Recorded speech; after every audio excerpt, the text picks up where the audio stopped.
e começar a aula dizendo inicialmente, né, que eu estou muito feliz de estar virtualmente com vocês novamente, dar boa noite a todos vocês, dizer que é uma satisfação imensa, né, poder trabalhar com vocês essa disciplina de direitos humanos e convidar vocês a ler comigo, ou a continuar a ler comigo as disposições do Pacto Social, que é esse que eu vou projetar aqui. Na aula passada, a gente leu até o artigo 10º, né? Falamos dos direitos trabalhistas, falamos dos direitos previdenciários, falamos do princípio da isonomia em sua dimensão geométrica, né? Não só em sua dimensão formal, aritmética, né? Eu destaquei que isso significava que tratar as pessoas como iguais não era só respeitá-las, né, com igualdade perante a lei, mas também criar condições para que, de fato, elas pudessem ser tratadas como iguais. Criar condições para que as oportunidades fossem equânimes, para que aí sim eu pudesse respeitar os resultados. E expliquei que isso significava, inclusive, abonar políticas públicas com vistas à inclusão das pessoas, e que essas políticas públicas com vistas à inclusão poderiam ser exemplificadas, por exemplo, nas políticas de cota, que não são apenas raciais. Existem cotas, por exemplo, que levam em consideração sexo ou gênero, como vocês quiserem, né? E há critérios para a eleição de quais serão as políticas públicas a serem definidas. Mas um deles é exatamente o aspecto do grupo que vai ser favorecido e da razão pela qual esse grupo vai ser favorecido. Em geral, o grupo é favorecido em decorrência de uma discriminação estrutural e continuada ao longo da história, que retira da maior parte das pessoas que integram esse grupo a possibilidade de participar em igualdade de condições com as demais pessoas. Daí, nós darmos uma compensação a essas pessoas para que elas, né, nesse tratamento desigual, possam, né, alcançar, eventualmente, condições de competir em igualdade de condições. Então, eu trato os desiguais desigualmente com vistas a igualá-los. Falamos disso. Depois eu expliquei, né, a questão do direito à associação sindical, expliquei a importância da associação sindical para a luta, né, em prol do fortalecimento dos direitos trabalhistas numa relação desigual, que é a relação empregador e empregado.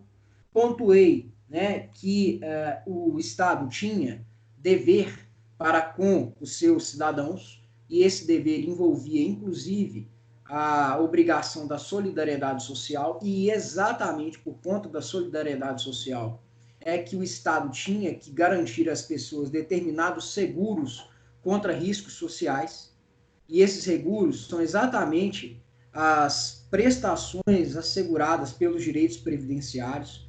Falei da aposentadoria, do auxílio por conta de acidente, do auxílio doença, da aposentadoria por invalidez, além da aposentadoria por idade.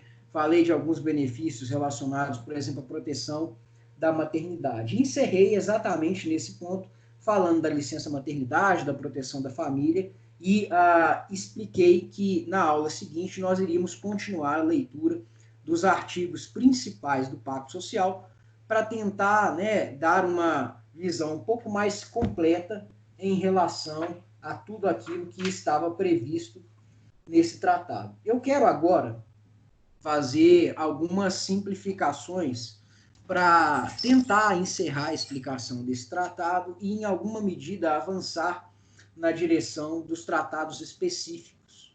Não se esqueçam, nós estamos estudando nas últimas aulas o Sistema Global de Proteção dos Direitos Humanos e estamos focando nos principais documentos que são utilizados como justificativa para a proteção dos direitos de indivíduos e de grupos, contra a violação desses direitos e para a responsabilização do Estado no plano internacional.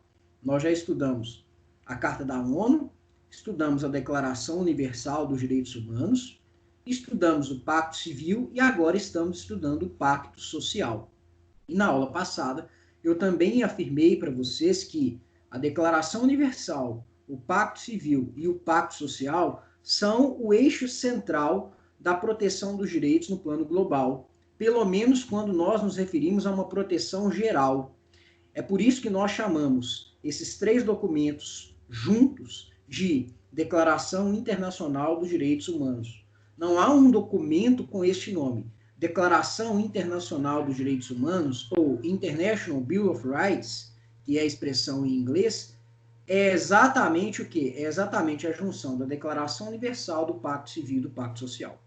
Então, eu quero fechar a explicação do Pacto Social lendo, né, alguns dos artigos derradeiros aqui do Pacto Social. O artigo 11, meus caros, eu não vou ler ele todo, mas ele fala exatamente no direito que toda pessoa tem a um nível adequado de vida, né, para si mesmo e para a sua família. Isso envolve direito à alimentação, direito, né, à vestimenta, entendam, né, direito a se vestir, a ter um amparo nesta área, né, das roupas adequadas e a moradia, né, todas essas prestações relacionadas, portanto, alimentação, vestimenta e moradia, estão relacionadas com o direito de ter um nível adequado de vida.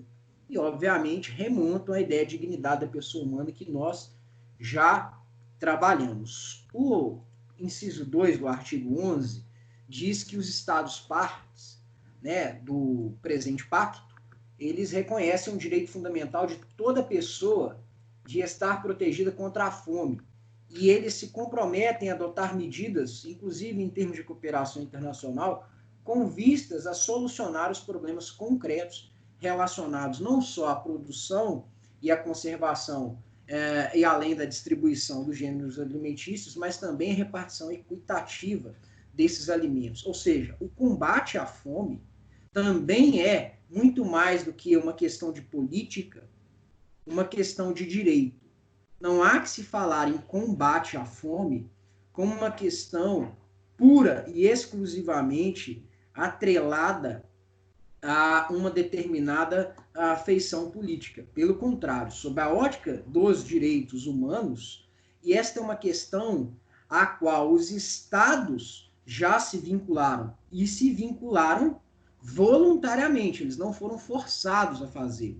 Então, pouco importa o espectro político de momento e as formas como eles vão buscar, né, a mitigação da fome, mas mitigar a fome, né, contribuir para a distribuição equitativa, justa de alimentos, a fim de que as pessoas não tenham carência nessa área, é uma obrigação de direito, não uma questão de mera política, tá certo? Não é uma faculdade dos estados, eles têm um dever de fazer isso.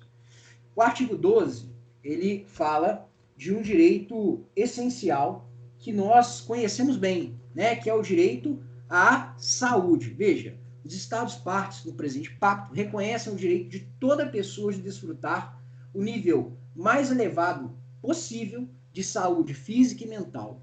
As medidas que os Estados partes do presente pacto deverão adotar com o fim de assegurar o pleno exercício desse direito incluirão as medidas que façam-se necessárias para assegurar diminuição da morte, natalidade e da mortalidade infantil, bem como o desenvolvimento das crianças, a melhoria de todos os aspectos de higiene do trabalho e do meio ambiente, preservação do trabalho, preservação e tratamento das doenças epidêmicas, endêmicas, profissionais e outras, bem como a luta contra essas doenças, e a criação de condições que assegurem a todos assistência médica e serviços médicos em caso de enfermidade.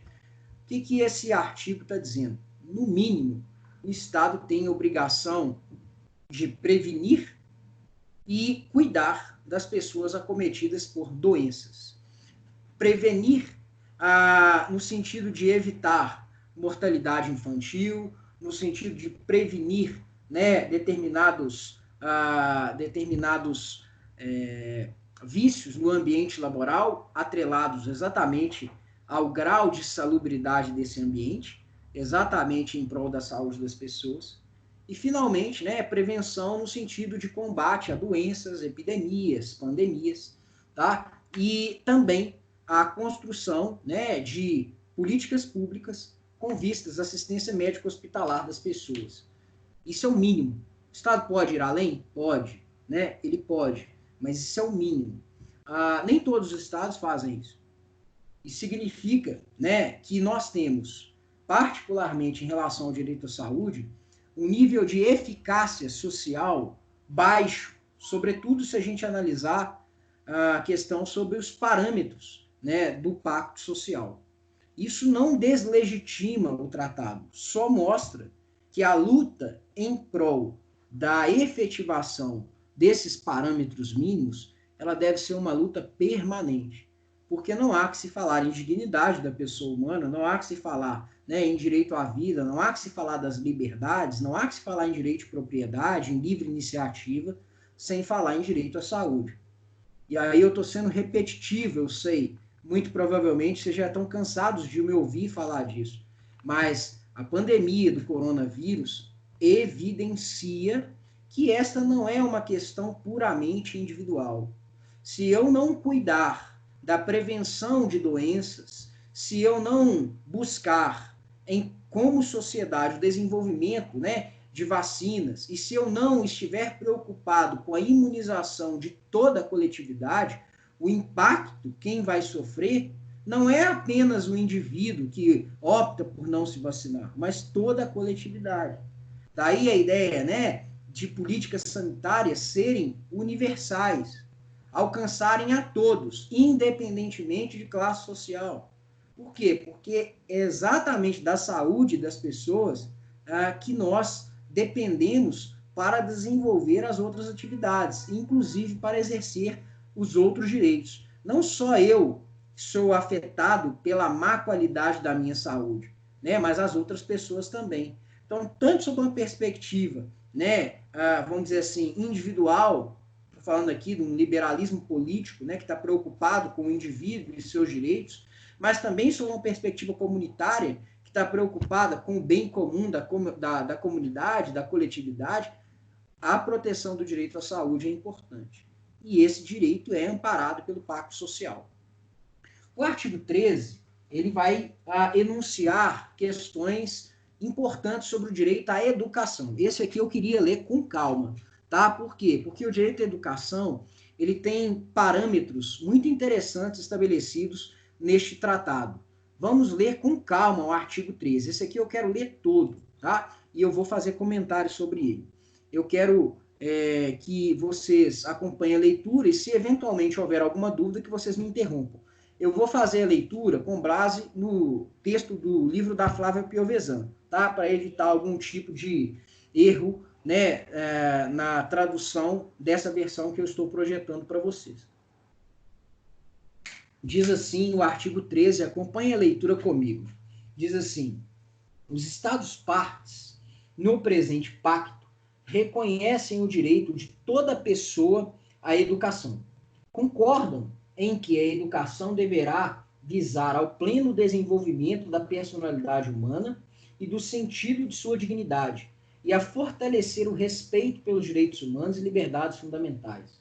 Concordam ainda que a educação deverá capacitar todas as pessoas a participar efetivamente de uma sociedade livre, favorecer a compreensão, a tolerância e a amizade entre todas as nações e entre todos os grupos raciais, étnicos ou religiosos, e promover as atividades das Nações Unidas em prol da manutenção da paz. O artigo 13, né, no seu parágrafo 1º, ou inciso 1º, como vocês quiserem ler aqui, ele é muito claro no sentido de que o direito à educação, ele deve buscar implementar esses objetivos que foram lidos, que estão atrelados, né, ao respeito à diversidade, à proteção dos direitos humanos, à manutenção da paz.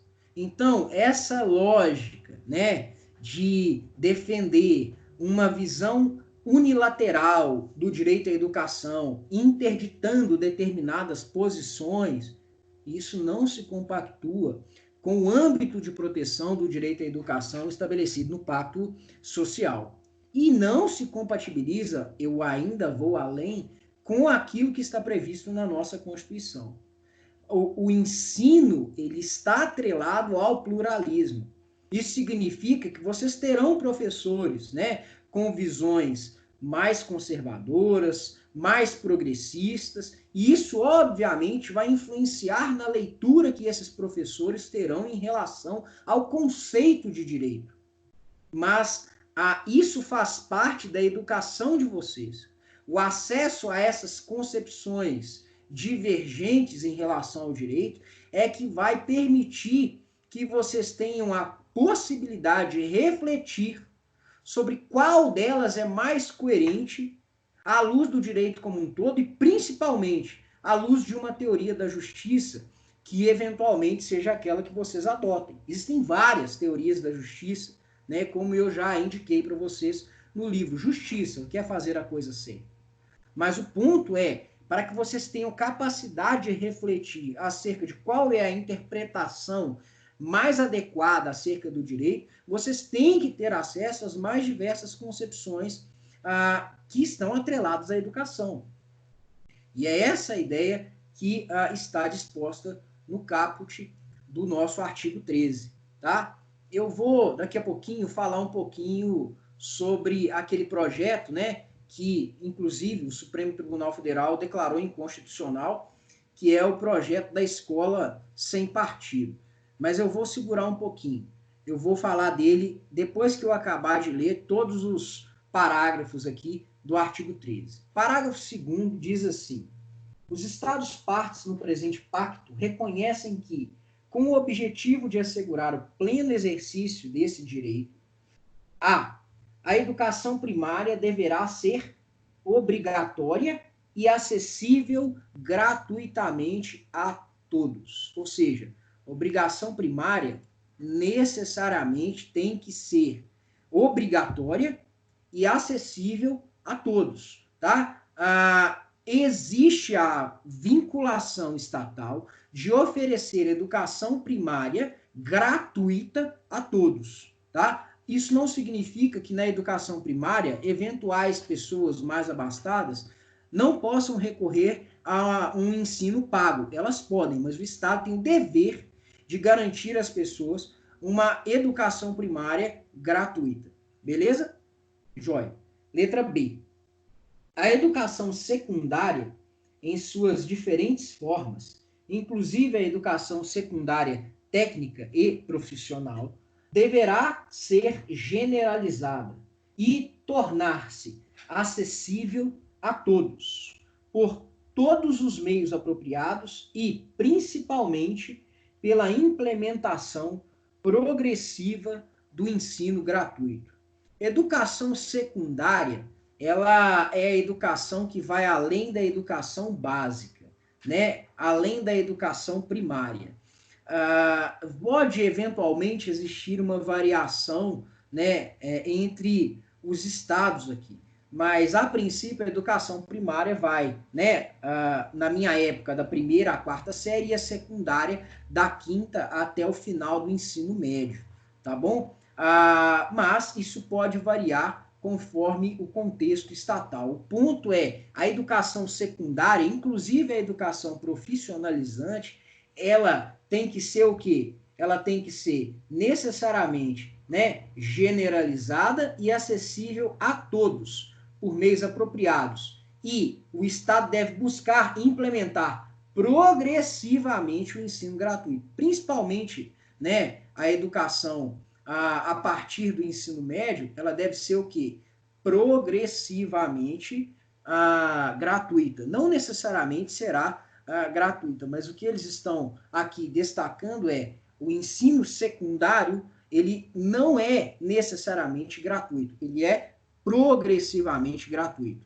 Em determinados estados, ele pode ser fornecido gratuitamente, mas o parâmetro mínimo aqui é, pelo menos o ensino primário, né, a educação primária tem que ser gratuita. A partir do ensino secundário, aí nós vamos ter uma variação, beleza? Uma variação por quê? Porque há estados que não fornecem esse ensino gratuitamente, mas há estados que o fornecem. O que o tratado estabelece é que o ensino secundário, a educação secundária, ela tem que ser progressivamente gratuito. Então, o Estado tem que buscar ampliar o acesso gratuito exatamente para universalizar o ensino secundário, inclusive profissionalizante. Aí, a letra C vai além. Ela fala assim: a educação de nível superior deverá igualmente tornar-se acessível a todos com base na capacidade de cada um, por todos os meios apropriados, principalmente pela implementação progressiva do ensino gratuito. Aqui a gente está falando da educação superior, a educação universitária. Ela também não precisa ser necessariamente gratuita, mas aqui também, né, o tratado diz que ela deve buscar ampliar o acesso gratuito. Então, ela tem que implementar-se progressivamente, né, com vistas a otimizar o ensino gratuito e não a reduzir o ensino gratuito. Por quê? Porque, em tese, o ensino gratuito permite, né, que mais pessoas tenham acesso à educação. Beleza? Das educações, dos níveis de educação primária, secundária e superior, a única que é obrigatoriamente gratuita é a primária. A secundária e a em nível superior deverão ser progressivamente gratuitas. Anotem isso, porque provavelmente eu vou cobrar em prova, tá? Podem anotar, se vocês estiverem acompanhando aí com o livro da Flávia, né, podem fazer o grifo aí nesse artigo, nesse ponto específico. Letra E. É preciso, né? Letra E diz assim. Aliás, letra D, né? Dever-se-á fomentar e intensificar, na medida do possível, a educação de base para aquelas pessoas que não recebem educação primária ou não concluíram o ciclo completo da educação primária. Aqui nós estamos falando o seguinte: o ensino básico, o ensino fundamental, né, da primeira até a 9ª série, ele deve ser um direito assegurado a todos. A questão é, para aquelas pessoas que não tiveram acesso a essa educação, né, primária, você tem que estabelecer, na medida do possível, políticas públicas que permitam àquelas pessoas que não tiveram acesso a essa educação completar o ciclo, né, do ensino nessa área. Inclusive, né, por meio de cursos supletivos, etc. A forma como o Estado vai fazer não é definida pelo tratado. O que ele estabelece é uma obrigação do Estado tratar também da educação dessas pessoas, ou que abandonaram a escola ou que não tiveram acesso à educação no tempo devido, para que também elas possam se educar. Letra E. Será preciso prosseguir ativamente o desenvolvimento de uma rede escolar em todos os níveis de ensino, implementar-se um sistema adequado de bolsas de estudo e melhorar continuamente as condições materiais do corpo docente. Quanto mais equipado, né, for o corpo docente, quanto mais capacitado, quanto mais materiais o corpo docente tiver, né, quanto mais estrutura as pessoas, né, tiverem, mais acesso à educação qualificada elas terão. Bolsas de estudo são importantes para amparar pessoas que não têm condições econômico-financeiras de custear um eventual ensino privado, inclusive, né, em nível universitário. Nós temos diversos programas de bolsa no Isabela. Toda universidade tem obrigação de ter. Estou falando das universidades privadas, obviamente, né? Por quê? Porque isso está relacionado com a obrigação que o Estado possui no plano internacional em relação à efetivação do direito à educação. Agora vamos ler, né, os incisos 3 e 4. Aqui, tá vendo? Tá 1 e 2 de novo, né? Mas no livro da Flávia Piovesan, tá 3 e 4. Então vamos ler aqui, né, os incisos 3 e 4, ou os parágrafos 3 e 4, como vocês preferirem. Diz assim o 3. Aqui tá 1, tá, gente? Mas é 3.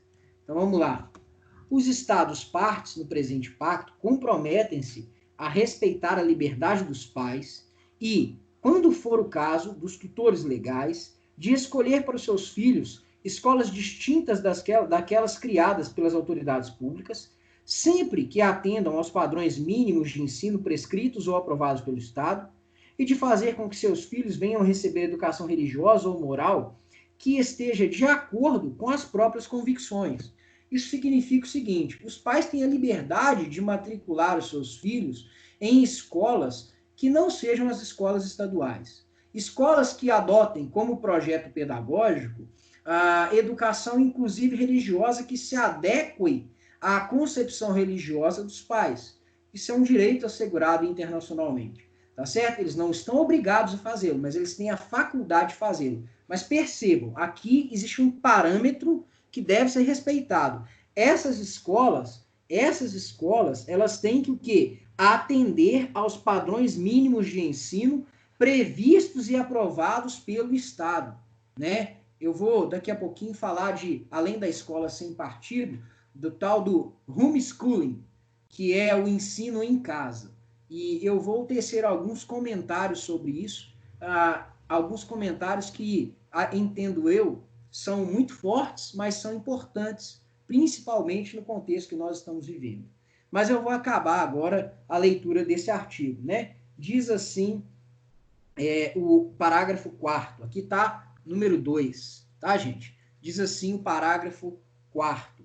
Nenhuma das disposições no presente artigo poderá ser interpretada no sentido de restringir as liberdades, a liberdade de indivíduos ou entidades de criar e dirigir instituições de ensino, desde que respeitados os princípios enunciados no parágrafo 1º do presente artigo, e que essas instituições observem os padrões mínimos prescritos pelo Estado.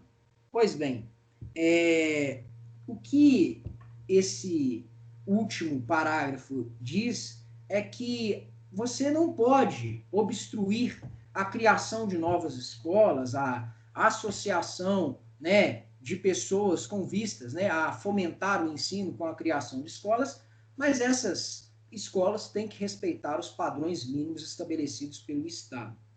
No caso brasileiro, né, padrões esses que estão na Lei de Diretrizes e Bases, que é uma lei nacional.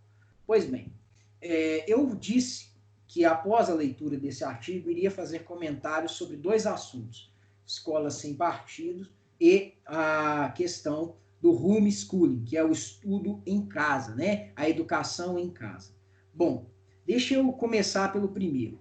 A escola sem partido, no meu modo de ver, é o projeto mais estapafúrdio que alguém poderia conceber e que, no meu modo de entender, expressa uma enorme má-fé daqueles que o propuseram. Por quê?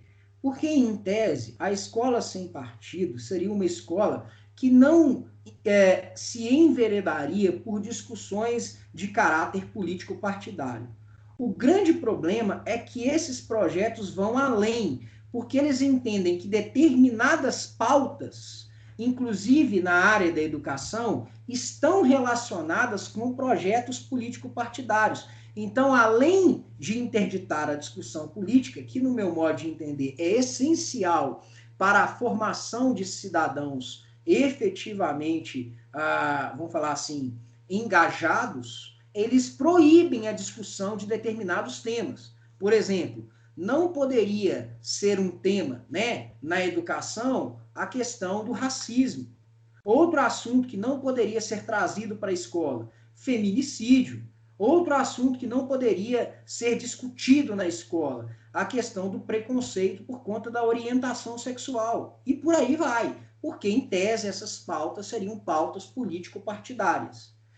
Obviamente, a pretensão de neutralidade desse projeto não existe. Por quê? Porque, ao adotar uma determinada posição em relação a como deve ser o ensino, esse projeto toma partido. Ou seja, ele adota uma concepção como sendo adequada e interdita todas as outras. E interdita determinados debates na escola. Veja, não é que você precise concordar com os temas que são levados à escola. Não é que você efetivamente vá concordar com todos os assuntos e com todas as abordagens que os professores desenvolverem. Mas você precisa ter acesso à informação exatamente para poder, eventualmente, questionar essas informações. Porque como é que eu vou saber, né, se efetivamente o ensino é um ensino adequado, né, se eu efetivamente não tiver acesso a uma pluralidade né, de concepções acerca desse ensino. Mais especificamente, como é que eu vou ter condições de formar as minhas opiniões de uma forma autônoma se eu só tenho acesso a uma visão de mundo? Isso não é educação, isso sim é doutrinação. O que define o bom senso? Né? Qual é o padrão? Algumas pessoas colocaram isso. Qual é o padrão, né, para definir o bom senso? O que é o homem médio? Né? Numa sociedade plural é difícil definir isso. Mas o ponto é a partir do momento em que você tem acesso às mais diversas concepções que você pode se valer eventualmente, né, de uma concepção de, vamos falar assim, de senso comum ou de bom senso para definir qual é aquela que você vai optar, né? Qual é aquela que você vai aceitar ou não. Perfeito? Por que a escola sem partidos, no meu modo de ver, é uma concepção estapafúrdia? Porque ela promete algo que ela mesma não cumpre. Ela promete neutralidade e ela não é neutra. Por quê? Porque neutralidade é impossível, meus casos. Toda e qualquer pauta, toda e qualquer abordagem necessariamente toma partido. Eu tenho um livro que se chama Laicidade para além de liberais e comunitaristas. Eu discuto uma concepção de Estado laico nesse livro, junto com o Álvaro Ricardo Souza Cruz, que é meu chefe no Ministério Público Federal. E nós defendemos que laicidade não é sinônimo de laicismo, ou seja, laicidade, Estado laico, não é Estado averso à religião, mas é um Estado que tolera as mais diversas manifestações religiosas, desde que essas manifestações não violem direitos fundamentais. Em linhas muito gerais, é isso. E uma das questões que nós levamos a debate é a questão dos crucifixos nos tribunais. Por quê? Porque a discussão tradicional sobre o assunto, ela analisa a questão da seguinte forma. Para os liberais, os tribunais não poderiam ter crucifixos. Por quê? Quando ele coloca um crucifixo, ele está tomando partido em favor de uma determinada religião e automaticamente abandonando a ideia de laicidade como neutralidade em relação ao aspecto religioso. Para outra vertente de pensamento, que são os comunitaristas, quando os tribunais colocam uma cruz, né, um crucifixo, né, nos seus salões nobres, eles não estão necessariamente abonando uma determinada religião, porque aquilo ali é um aspecto cultural da comunidade, algo que tem que ser nutrido, algo que tem que ser... exatamente, eu ouvi falar no STF tem um crucifixo, é enorme, sim, tem sim. Então, os comunitaristas dizem, não, isso aí é uma questão de cultura, uma questão que faz parte do enraizamento de uma dada comunidade política. Isso se dá porque as nossas bases, né, são judaico-cristãs. Não tem como eu prescindir disso. O que nós dissemos no livro? Né? Nós dissemos o seguinte, que, primeiro, essa ideia dos liberais é uma ideia totalmente sem embasamento, porque no momento em que você tira o crucifixo, você não está sendo neutro, você também está tomando partido em favor de uma visão de mundo, né? Ateia, religiosa, o que você quiser chamar. Em segundo lugar, claro que eu estou fazendo uma simplificação, quem quiser, né, ter mais acesso a esse conteúdo, né, eu sugiro que leia o livro, é um livro pequenininho, acho que 60 páginas, né, é um livro legal, para quem gosta de religião e do debate, né, da relação entre religião e Estado, acho que vale a pena, tá? Laicidade para além de liberais e comunitaristas. Então nós dizemos, olha, esse papo, né, vamos tirar o crucifixo, porque aí eu estou sendo neutro, não está sendo neutro coisa nenhuma, está tomando partido em prol de uma visão de mundo.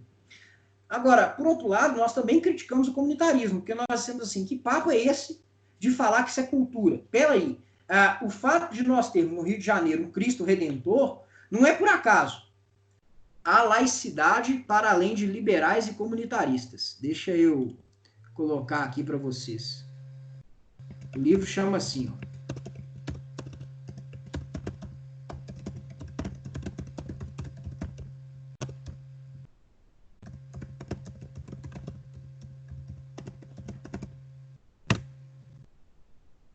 Editora Arraiz.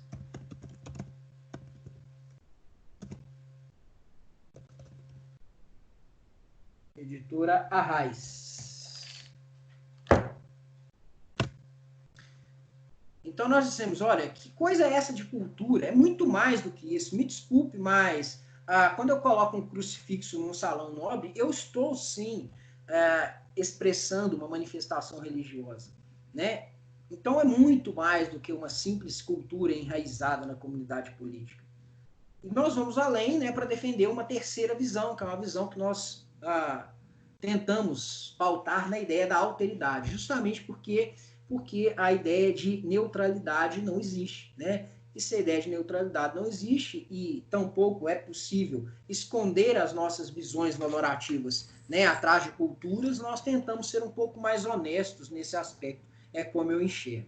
E isso tem relação íntima com a ideia da escola sem partido. Que história é essa de interditar determinados assuntos? Eu sempre digo o seguinte, eu queria ter o poder de persuasão que algumas pessoas acreditam que eu tenho, né? Porque ao final das minhas aulas, todos sairiam concordando comigo. E não é isso que efetivamente acontece. Eu tenho certeza que ao final das minhas aulas, principalmente aquelas que têm um perfil mais etético, né, as pessoas são levadas a refletir sobre determinados assuntos, conhecem a minha visão sobre aquele assunto, mas não necessariamente saem convencidas. Muitas das vezes as pessoas buscam novos argumentos para fortalecer as visões que elas já acreditavam, né, que elas já defendiam.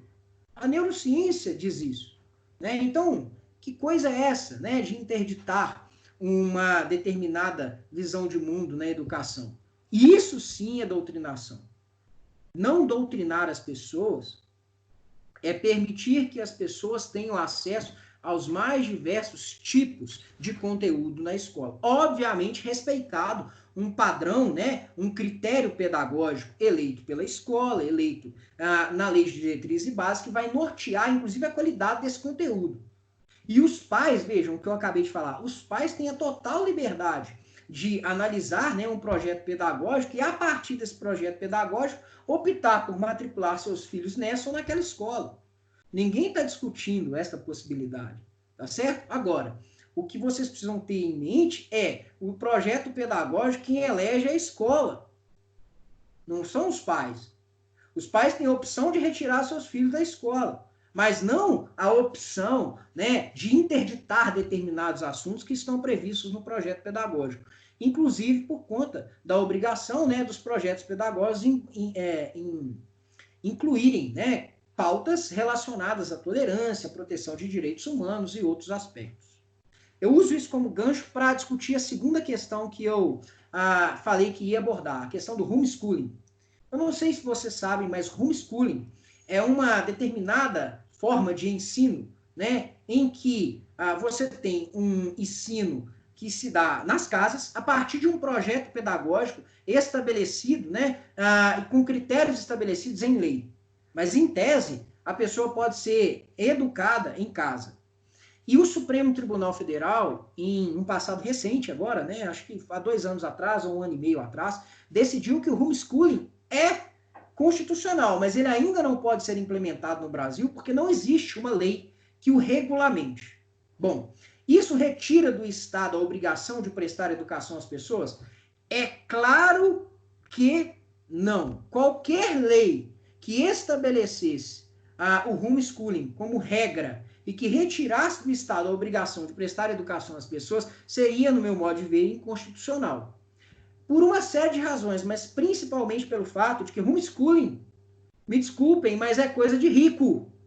É simples. Basta você analisar o que nós estamos vivendo agora, na época da pandemia. Tem muitas pessoas que, por conta da polarização política, começaram a defender o direito de educar as suas próprias crianças. E aí eu fico me perguntando, né, como é que seria isso? Porque na pandemia agora tem gente ficando maluco, né? Porque educação infantil exige formação, exige muito conhecimento, inclusive de técnicas pedagógicas. Não é fácil manter a concentração de uma criança, que dirá, né, de um jovem adolescente. E acreditar que você vai ter os aportes necessários para educar pessoas em todos os níveis que a educação exige, de acordo com os parâmetros, né, estabelecidos não só internacionalmente, mas nacionalmente, é no mínimo uma pretensão muito grande. Eu vou explicar para vocês uma coisa. Eu até tenho condições de educar o meu filho em algumas questões, Mas me desculpe, eu não tenho formação em português, apesar de saber português, eu não sei ensinar português, eu não sei ensinar matemática, eu não sei ensinar geografia, eu até sei algumas coisas de geografia, eu não sei ensinar história, apesar de eu conhecer história e, obviamente, ser uma disciplina que tem correlação com a minha área de formação intelectual. Mas eu não tenho condições de educar alguém. Perceberam? Isso é complexo. Então, é muito fácil as pessoas acreditarem, né, que elas vão trazer para si determinadas obrigações e que isso não tenha nada a ver com a sociedade. Mais do que isso, tem uma questão que eu concordo em gênero, número e grau com o Michael Sandel. Ele diz o seguinte: a educação não é uma questão meramente individual. Na escola, na universidade, vocês convivem com pessoas diferentes, que têm visões de mundo distintas, que têm realidades distintas, que trabalham em lugares distintos e que enfrentam situações distintas. O Isabela é interessante porque, ao mesmo tempo em que eu tenho alunos carentes, eu tenho alunos abastados.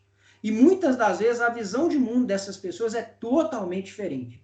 O que o Michael Sandel diz e que eu acho que é essencial? Ele diz o seguinte, que conviver com essas pessoas, né, conviver com aqueles que têm uma realidade diferente da sua e aprender com elas é essencial para a educação cívica das pessoas. Porque quando eu convivo com o diferente, eu aprendo a respeitar as diferenças. Eu aprendo a tolerar determinadas concepções. Eu entendo que o meu mundo, muitas das vezes, né, ele tem uma particularidade que não é aplicável a todos. Eu começo a me identificar com pautas que não necessariamente vão me trazer só vantagens, mas que vão trazer vantagens para a comunidade como um todo. E isso fortalece a identidade entre as pessoas, o senso de responsabilidade uns para com os outros. Educação também tem a ver com isso. Não é só educação formal. Não é só saber somar, subtrair, dividir, né? Não é só isso. Não é só saber conjugar devidamente os verbos, saber escrever um poema, ou contar histórias de acordo com versões, né, que têm amparo empírico. É muito mais do que isso. Formar bons cidadãos exige, entre outras coisas, né, mais do que formação intelectual, o ensino, né, de um convívio, né, que admita que não existe uma forma só de bem viver. Compreenderam?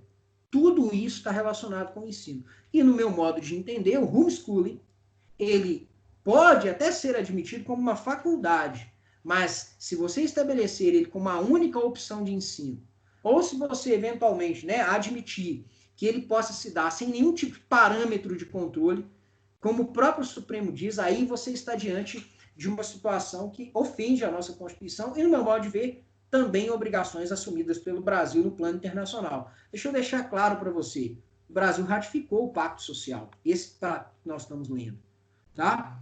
Deixa eu ver aqui, tem uma pessoa que fez uma pergunta. Do jeito que a situação está, o Estado vai empurrar isso. Meu Deus, o 011 aqui está me ligando de forma incansável. Deixa eu bloquear aqui, meus caros. Me perdoem, tá? É verdade. Deixa eu fazer um comentário sobre isso para a gente avançar um pouco mais e tentar, né, encerrar a leitura desse tratado. Já estamos chegando no ponto que eu queria, tá? Deixa eu fazer um comentário em relação a esse comentário da colega de vocês. Do jeito que as coisas vão, né, das concepções que vêm sendo defendidas no âmbito da política, né, e de uma retórica, que é aquela retórica, a conta não fecha. Né? Vide, por exemplo, como o Estado de Minas Gerais lida com a educação pública.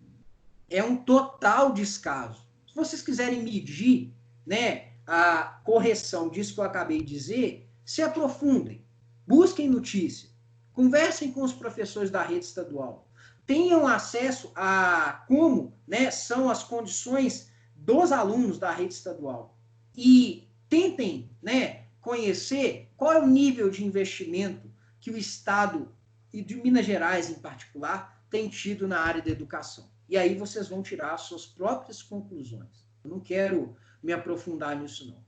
Mas o meu ponto é, se eventualmente isso acontecer, qual é o nosso dever como cidadãos? O nosso dever como cidadãos é criticar esse tipo de medida, é nos mobilizarmos em prol de uma educação que siga os parâmetros que estão, pelo menos, estabelecidos na Constituição e nos tratados internacionais que a República Federativa do Brasil já ratificou.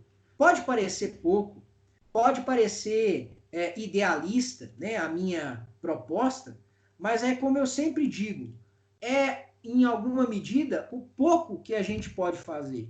Só que esse pouco é muito. Quando as pessoas começam a se mobilizar, começam a questionar determinadas escolhas políticas com base em argumentos fundados, elas necessariamente, no meu modo de entender, começam a encontrar eco em outras pessoas. É claro, se o nosso discurso político se polariza, ele empobrece. Esse tipo de pauta, ele deixa de estar presente nos nossos debates sobre quais são as melhores pautas na área da educação, e aí você começa a debater, né, sobre quem é mais corrupto ou sobre quem é menos corrupto, ou se eventualmente o sujeito está sendo perseguido ou não. Você começa a lidar com a política como você lida com esportes, por exemplo, com o futebol. Você começa a torcer para um lado. E isso claramente empobrece o discurso político. E é isso que eu acho que nós precisamos tomar consciência. Estudar direitos humanos é perceber que diversas pautas políticas afetam a gente diretamente. E quando a gente estuda os direitos sociais, econômicos e culturais, isso fica evidente. Deixa eu avançar um pouco mais, já caminhando para o fim da aula. Se vocês forem ao artigo 15, vocês vão ver que o artigo 15 trata dos direitos culturais. Tá assim, o artigo 15. Os Estados partes no presente pacto reconhecem a cada indivíduo o direito de participar da vida cultural, desfrutar do progresso científico e suas aplicações, de beneficiar-se da proteção dos interesses morais e materiais decorrentes de toda a produção científica, literária e artística de que seja autor. E aí, né, se vocês continuarem lendo, no inciso ou no parágrafo, como vocês quiserem chamar, né, no parágrafo 3º, tá assim, os Estados partes, no presente pacto, comprometem-se a respeitar a liberdade indispensável à pesquisa científica e à atividade criadora. Pesquisa tem a ver com cultura, mas cultura não tem a ver só com ciência. Determinados comportamentos tradicionais também têm a ver com a cultura. Não sei se vocês sabem, mas a proteção, né, do meio ambiente tem a ver com a cultura. Quando, por exemplo, você protege determinadas fachadas históricas. Isso tem a ver com a proteção do meio ambiente, mas também com a proteção da cultura. Quando você protege, né, determinados documentos, né, contra a incineração, contra eventualmente, né, a pretensão de destruição, você está preservando a memória cultural. Determinados comportamentos, formas de fazer e lidar com a vida, obviamente, desde que não atentem contra direitos fundamentais, você está protegendo direitos culturais. Bom, a partir do artigo 16, a gente vai ter normas que estabelecem como os estados vão prestar conta da forma como eles protegem os direitos que a gente acabou de destacar no âmbito interno. E a principal forma são os relatórios estaduais. Relatórios que eles enviam a órgãos, né, geralmente órgãos vinculados a tratados para a proteção desses direitos. Esses órgãos analisam esses relatórios e emitem os seus próprios relatórios ou, eventualmente, recomendações para que o Estado adeque as suas ações em prol da proteção otimizada, ou seja, mais ampla possível desses direitos. No Pacto Social, nós temos apenas a previsão dos relatórios estaduais. No protocolo facultativo, que é um pacto, né, que é um tratado que foi assinado, né, pelos estados, mas não foi ratificado pelo Brasil, você tem a criação de outras formas de monitoramento dos direitos. As petições individuais, medidas de urgência, comunicações interestaduais e visitas in loco. Vou repetir. Você tem no protocolo adicional ao Pacto Social, que é um outro tratado, mas esse não foi ratificado pelo Brasil, a criação de outras medidas de monitoramento. Além dos relatórios estaduais, você tem, né, a possibilidade das petições individuais, um sujeito individualmente comunicar a um órgão internacional que há uma certa violação de direitos humanos na área dos direitos sociais, econômicos e culturais. Você tem as medidas de urgência, você tem medidas de urgência, entendam, são como, né, se fossem decisões liminares, tá? Recomendações em caráter de urgência, tá? Você tem as comunicações interestaduais, um estado comunicando ao órgão sobre a violação de direitos que acontecem em outro estado. E você tem as visitas in loco, né, que são visitas de especialistas em direitos no estado, para aferir no estado qual é a situação da proteção dos direitos. Só para terminar a aula, para vocês irem na palestra, né, esse tratado, o protocolo adicional, não foi ratificado pelo Brasil. Então, o Brasil, em relação aos direitos sociais, econômicos e culturais, ele admite apenas os relatórios estaduais. Relatórios que ele mesmo elabora e envia para um órgão, que é um órgão de tratado. Que órgão é esse? É o Comitê de Direitos Econômicos, Sociais e Culturais. Diferentemente do Comitê de Direitos Humanos, que é um órgão criado pelo Pacto Civil, o Comitê de Direitos Sociais, Econômicos e Culturais não foi criado pelo tratado, né, que nós acabamos de estudar, e nem pelos protocolos adicionais. Ele foi criado, gente, pelo ECOSOC. O que é ECOSOC? Perdão, pelo Conselho Social, Conselho Econômico e Social da ONU. O que é o Conselho Econômico e Social da ONU? É um órgão da ONU. Ele criou o ECOSOC. ECOSOC é o Comitê de Direitos Econômicos e Culturais.